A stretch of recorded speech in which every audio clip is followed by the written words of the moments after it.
How's it going, everyone? Welcome back to the podcast. Vic and Carl back after a couple of weeks off. Digging it. Life kind of got in the way, but we're back, better than ever, ready to go.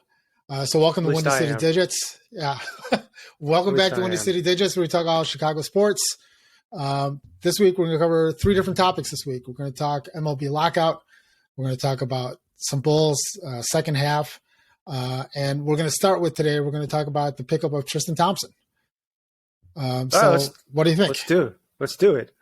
You know what? Just 3 or 4 years ago, he was averaging a double-double for Cleveland. 2019, I think he was averaging 12 points a game and 10 rebounds a game, something around that. He's exactly what the Bulls need. Scratchy throat, man. You okay there, Slick? I'll survive. Okay. Good. How about you? What do you think? I think it's a great pickup. You know, he's got experience. He's going to bring some leadership. He's going to be okay with the role that he's going to be given. And I think of all the options, because it sounded like there were multiple teams after him, I think it was a no-brainer not to go to the Lakers. They're a train wreck. Milwaukee had already picked up a big, in Ibaka. So I didn't think he wanted to go there. Philly and Brooklyn are still kind of sorting out that trade. So I don't think they could really kind of guarantee him the kind of role he wanted to get. But I think this move just made sense for him and for the Bulls. I think it was almost like a perfect fit. I think more than anything else, it kind of shows that Karnisovas and Eversley are on top of it. They didn't sacrifice the farm. They didn't give up anything, and they still got the big with experience that they needed. Yeah, right. I agree. I mean, he's going to take the place of Tony Bradley as the second center for sure. Correct. I don't know how it impacts other players. But it's going to be interesting to see in the next 3-4 weeks of who we get back. So getting all those guys back, it's just going to be kind of wild to see what kind of time that they have to play. What kind of minutes are the rest of the guys going to get? My guess would be, if anything, when they were bringing him in, Eversley and Donovan probably talked to Tristan Thompson already ahead of time and said, "Look. This is the role we need you to fill. You know, you're going to be the backup to Vooch. These are the minutes we're looking for you to fill. You know, we're really looking for more of a defensive and rebounder guy. If you can give us points, fantastic, great. That's even a bonus because we're averaging like 130 points a game. So it's not like we need the extra points, but we'll take them wherever we can get them. Yeah, we're number 4 in offense, man. Yeah, and if nothing else, I guess the one thing, I think if we get Patrick Williams back, I think he's going to be a great mentor for Patrick Williams. Vooch is already kind of correct. What does it do for the other players? I think what Tristan does is give that second unit some more confidence in. Their defense was already strong, that second unit. Yeah, with Caruso, Derek Jones Jr.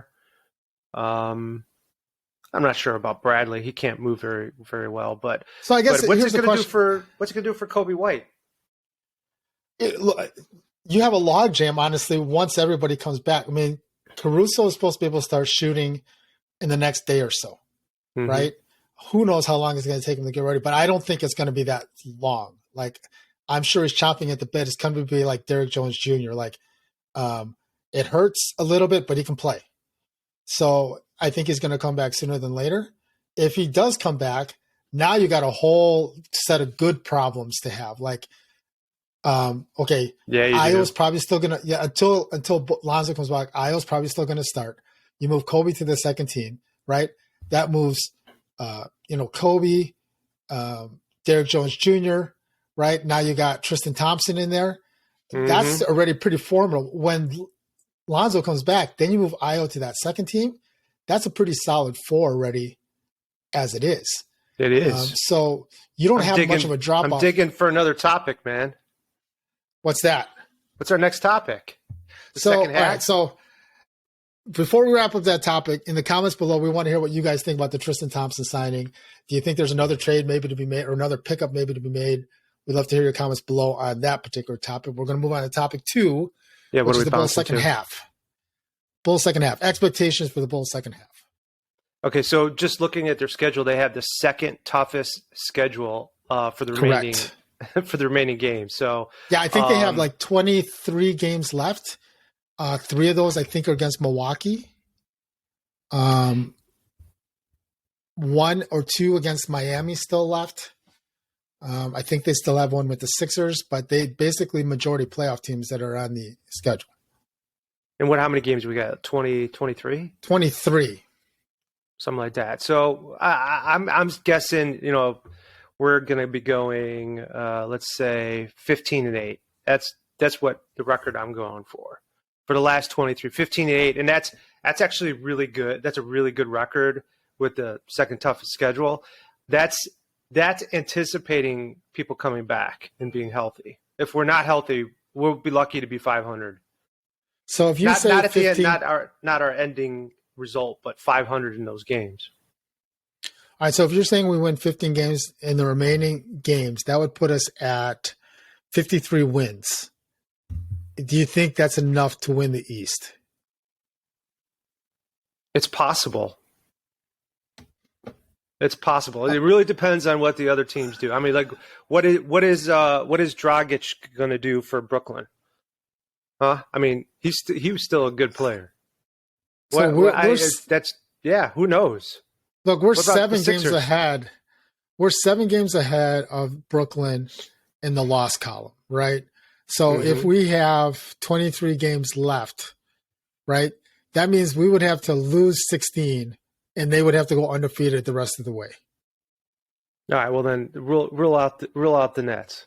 Right. I don't think the Nets are going. I don't think like. So Miami, Milwaukee. Yeah. I'll be honest, like out of those teams that are in the top 6, so it's Miami, Chicago tied at 1. Philly. Sixers are in the Sixers and Cleveland are tied for the 3rd spot. The Bucks and then the Celtics hold the 6th. The play-in teams as of today. Yeah. I'm worried mostly about Philly and Cleveland for some reason. So it's one of those things where as long as we don't have to play Philly in the 2nd round, right? Because chances are we won't play them in the 1st round. But if we don't have to play them until in the 2nd round until the championship, that's kind of the way you want the chips to fall. Because the Sixers are the one team we struggle with because of Embiid. But yeah, everybody's. I honestly think the trade they made was awful for the Sixers.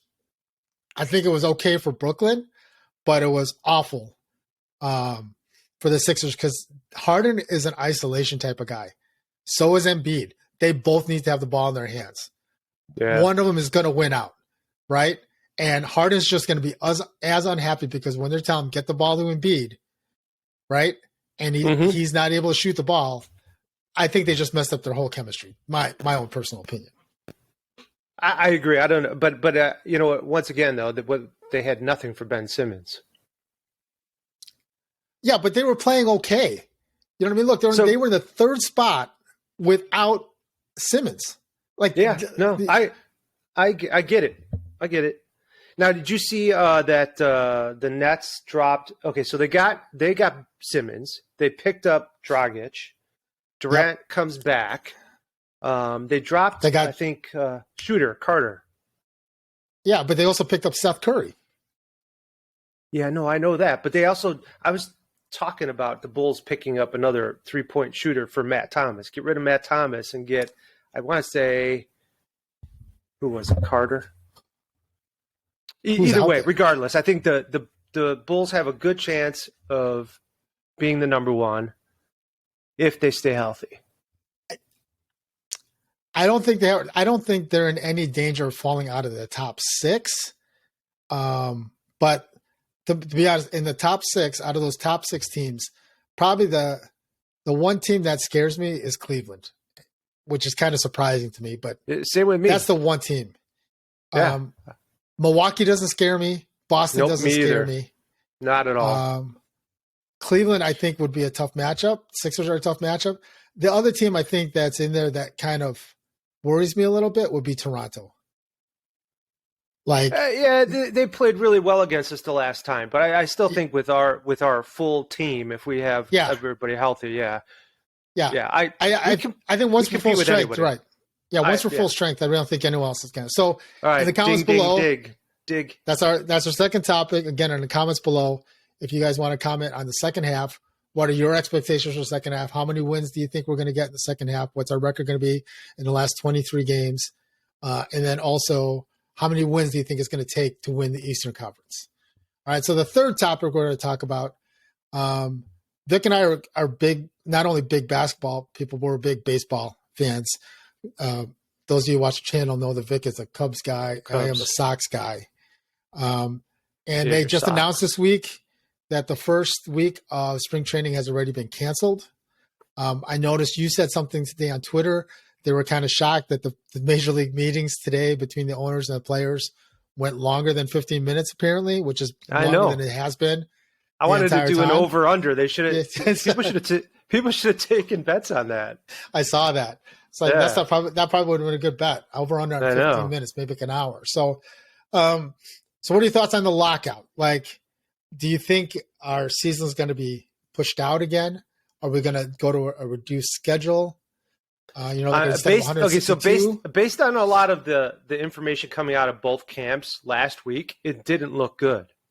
But having a session in any kind of negotiations of that kind of length is positive. So I would say there's a 60% chance of us starting on time.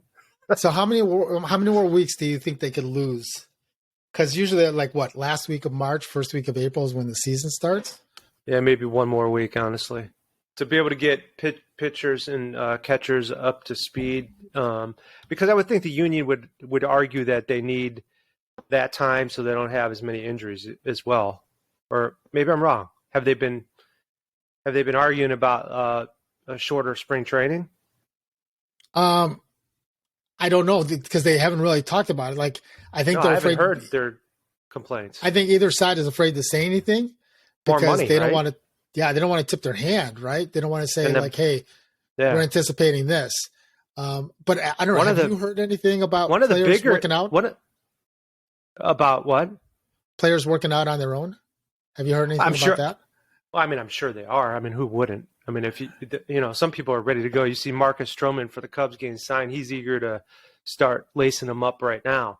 But one of the bigger arguments with the union is one of the guys there over my shoulder, Chris Bryant, and how Chicago was divided on getting Bryant up to the team quicker, and he had years of service because the whole year of service. Yeah, that's one of the bigger arguments is ball teams are trying to control people when they should probably put them up if they're capable.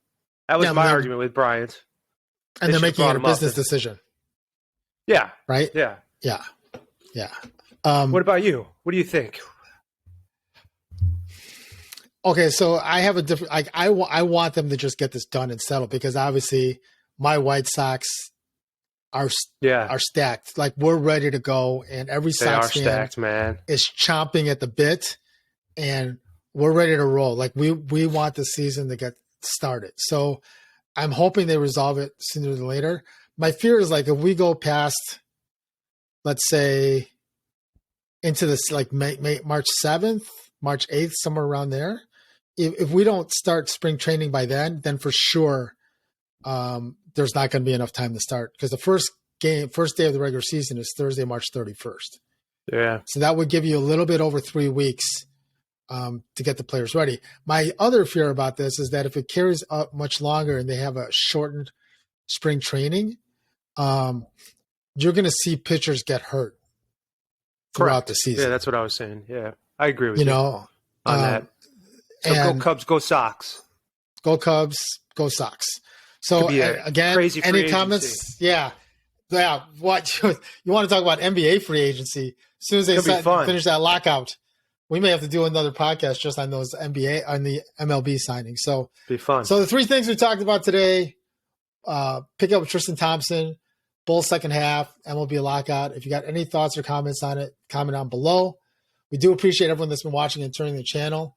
We're going to be a little more consistent as far as getting episodes out. We're going to try to do more now that the second half has started. It was Vic's fault. It's all good. It's all good. Keep going. And then we're going to try to make sure we get some post game videos. We know a lot of you guys watch those, and we appreciate everyone turning in and watching those videos. So hit the like button, hit the subscribe, hit the bell so you get notified when we get future episodes. Ding. Thanks for tuning in. See you later, Vic. See you later, man. All right. Bye, everybody. Thanks.